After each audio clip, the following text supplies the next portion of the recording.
नमस्कार प्रिय मित्रों, मैं नीलेश महाराज जय वेंकटेश जी सावित्री ज्योतिष श्रृंखला को आज आगे बढ़ाते हुए मेरे प्यारे मित्रों, आज हम बात करेंगे कि व्यक्ति के जीवन में चाहे लड़का हो या लड़की हो, वो कब मानसिक बीमार हो जाते हैं, मानसिक रोग से ग्रसित हो जाते हैं, किन ग्रहों की वजह से व्यक्ति के जीवन में डिस्टर्ब हो जाता है, व्यक्ति डीप में चला जाता है। कभी कभी देखा जाता है व्यक्ति मानसिक रोगी हो जाता है, या कभी कभी उनको मृत्यु का भय लगा रहता है, कभी कोई भयंकर कोई बीमारी न हो जाए, कोई रोग न हो जाए, वो ग्रसित रहते हैं और धीरे धीरे जीवन में ऐसे जीवन से हारी मान जाते हैं, उनके जीवन में कुछ है ही नहीं। तो आज हम संपूर्ण विवेचन बताएंगे किन ग्रहों की वजह से जीवन में ऐसा योग बन जाता है, उन ग्रहों का उपाय क्या करें, उनका निदान क्या करें, जिससे कि जीवन में समस्याएं दूर हो। संपूर्ण विवेचन में बताऊंगा। अपने तो एक निवेदन है, यदि आप हमारे चैनल पर नए हो चैनल को जरूर सब्सक्राइब करें। यदि मेरा वीडियो आपको अच्छा लगे तो आप अवश्य लाइक करें। तो आगे बढ़ते हैं। आज का जो मुख्य विषय है कि मानसिक बीमारी किन ग्रहों से व्यक्ति होता है, चाहे लड़का हो या लड़की हो। फिर देखिए, यहाँ मैं एक लग्न चार्ट बनाया हूँ समझाने के लिए। ये मेष लग्न, यहाँ मैं 1 लिखा हूँ, मेष लग्न कुंडली है। यहाँ आपका कोई भी अंक हो सकता है, 1 से 12 तक कोई भी अंक हो सकता है। समझाने के लिए मैं मेष लग्न कुंडली लिया हूँ। कुंडली का 12 भाव होता है। देखिए 1 2 3 4 5 6 7 8 9 10 11 12। व्यक्ति का कोई भी लग्न हो सकता है, कोई भी अंक हो सकता है। अब सूत्र क्या है, किन ग्रहों से व्यक्ति मानसिक बीमार होता है, चाहे लड़का हो या लड़की हो। सबसे पहले पहला सूत्र आपको समझना है कि चंद्रमा और बुध को देखना है, क्योंकि चंद्रमा जो होते हैं मन के कारक होते हैं, और मन क्या होता है, चंचल होता है। चंद्रमा का जल तत्व कहा गया है। जैसे जल बहता है, पानी बहता रहता है, वैसे व्यक्ति का मन भी उसी तरह से हवा में उड़ता रहता है। इसलिए सबसे चंचल कोई कहा गया है तो मन। तो चंद्रमा का विचार मन से किया जाता है। तो पहले आपको चंद्रमा का विचार करना, उसके बाद आता है बुध। बुध क्या होता है, वाणी का कारक होता है, बुद्धि का कारक होता है। बुध का भी विचार करना है। आपकी लग्न कोई भी हो, लेकिन चंद्रमा और बुध का विचार आपको करना है। तीसरा सूत्र क्या है, लग्नेश, चतुर्थेश और पंचमेश। यहाँ लग्नेश मेष लग्न है, तो आपका कोई और भी हो सकता है। समझाने के लिए मैं बताया हूँ। लग्नेश, चतुर्थेश, पंचमेश। लग्नेश जो होता है पहला घर किसे कहते हैं, ये व्यक्ति स्वयं है।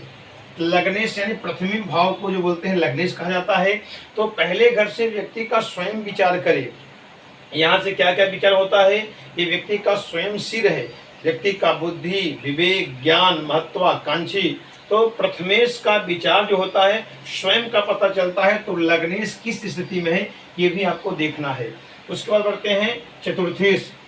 चतुर्थेश से जो है आपका मन का विचार यहाँ से किया जाता है। और फिर आता है पंचमेश। पंचमेश से बुद्धि का विचार किया जाता है। अब सूत्र क्या है कि चंद्रमा, बुध, लग्नेश, चतुर्थेश और पंचमेश यदि शनि से, राहु से, मंगल से, केतु से ग्रसित हों या युति होकर के बैठे हों, तो व्यक्ति मानसिक बीमार होता है, मानसिक डिस्टर्ब हो जाता है।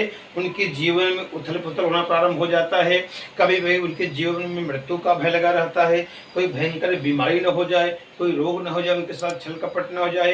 इन प्रकार धीरे धीरे रहेंगे, बैठेंगे और सोचते रहेंगे, डीप में चले जाएंगे। और जीवन से ऐसा होता है कि मेरे जीवन में क्या है, आलसपन के जीवन में आ जाता है।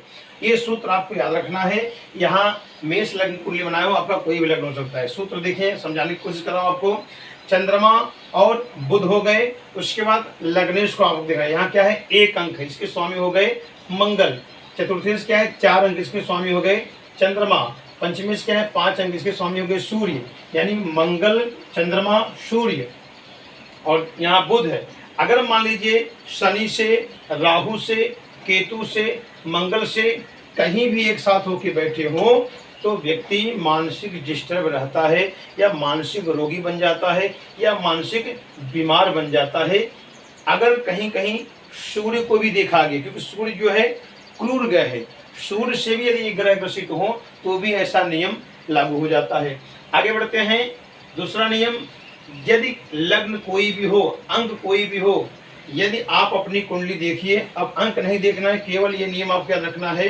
यदि 6वें घर में यहाँ आपका चंद्रमा बैठा हो, या मंगल बैठा हो, या शनि बैठा हो, या 8वें घर में चंद्रमा, मंगल, शनि बैठा हो, या 12वें घर में चंद्रमा मंगल शनि बैठा हो, यानी 6, 8, 12, इसे त्रिक भाव भी कहते हैं। यदि आपकी कुंडली में, अब यहाँ अंक पे आपको नहीं जाना, आपका अंक कोई भी हो, यहाँ केवल आपको क्या देखना है, छठवां घर यहाँ गिनेंगे 1, 2, 3, 4, 5, 6, ये छठवां हो गया, 7 ये हो गया, 8वां, 9, 10, 11, 12 ये हो गया, 12, यानी 6, 8, 12 भाव में यदि चंद्रमा बैठा हो, शनि बैठा हो, मंगल बैठा हो, तीनों ग्रह एक साथ यहाँ बैठे हो या यहाँ बैठे हो, यहाँ बैठे हो, तो व्यक्ति 99.5% समझिए को मानसिक बीमार रहता है, मानसिक रोगी हो जाता है, धीरे धीरे जीवन सारी मानने लगता है, उनके जीवन में उथल पुथल हो जाता है। दूसरा नियम, यदि अकेला चंद्रमा यहाँ बैठा हो या यहाँ बैठा हो या यहाँ बैठा हो तो भी वो नियम लागू होता है,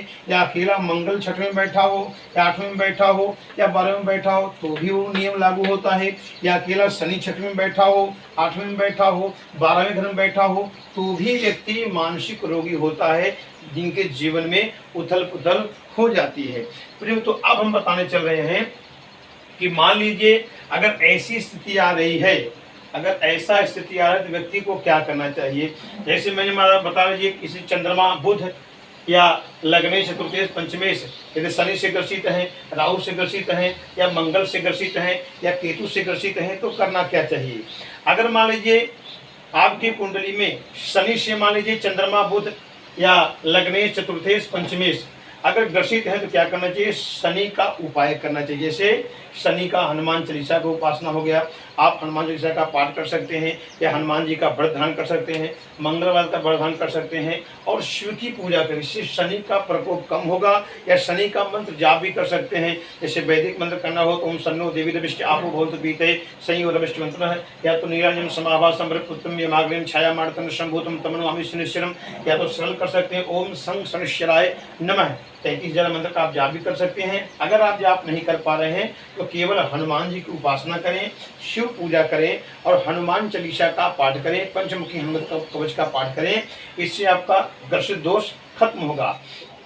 अगर मान लें चंद्रमा और बुध या लग्नेश, चतुर्थेश, पंचमेश कहीं राहु से ग्रसित हो तो राहु के लिए क्या करना है, भैरव की पूजा करें और दुर्गा जी की पूजा करें, इससे राहु का दोष खत्म होगा और राहु का मंत्र का आप जाप भी कर सकते हैं।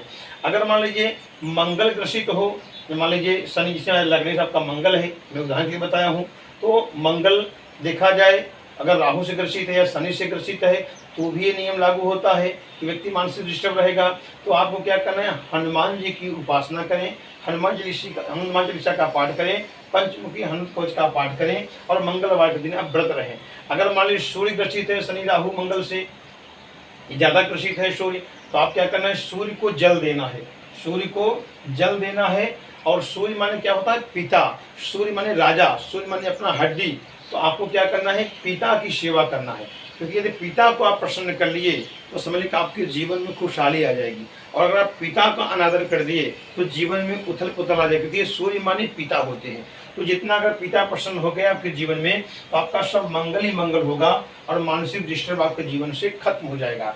मान लीजिए आपका चंद्रमा ग्रसित है तो आपको जो है चंद्रमा कहलाते हैं, भगवान शिव के सिर पर रहते हैं, तो आप शिव की पूजा करें और माता की सेवा करें, यानी अपनी माँ का सेवा करने से चंद्रमा दोष खत्म हो जाता है। अगर बुध स्थिति गड़बड़ है तो आप गणेश जी की पूजा करें, अगर गुरु स्थिति गड़बड़ है तो विष्णु जी की पूजा करें, अगर शुक्र गड़बड़ है तो लक्ष्मी जी की उपासना करें, इससे भी आपका जो है काफ़ी हद तक जो दोष है उसका निवारण होता है। और मुख्यतः जो मैं बताया आपको, यहाँ लग्नेश, चतुर्थेश, पंचमेश कोई भी अंक हो सकता है, आपकी कुंडली में जो अंक है उसको आपको देखना है और बुध और चंद्रमा को ऐड करना है। बुध, चंद्रमा और लग्नेश, चतुर्थेश, पंचमेश यदि शनि के साथ युति बना के कहीं बैठे हों, या राहु के साथ कहीं बैठे हों, या मंगल के साथ बैठे हों, या केतु के साथ बैठे हों, तो व्यक्ति मानसिक डिस्टर्ब रहता है, उनके जीवन में मानसिक रोग बना रहता है। या जिसके साथ बैठे हैं, जैसे मान लीजिए दोनों ग्रहों की आप उपासना कर सकते हैं, या मैंने बताया किन ग्रहों की वजह से कौन सा व्रत कर सकते हैं, वही पूजा आप कर सकते हैं, इससे आपको जबरदस्त आपको जीवन में लाभ प्राप्त जरूर होगा। फिर मैं तो आशा करता हूँ वीडियो आपको अच्छा लगे, लाइक अगर आपको जमे अच्छा लगे तो आप इसे लाइक करें, सब्सक्राइब करें। अगले शो फिर मिलते हैं, नमस्कार।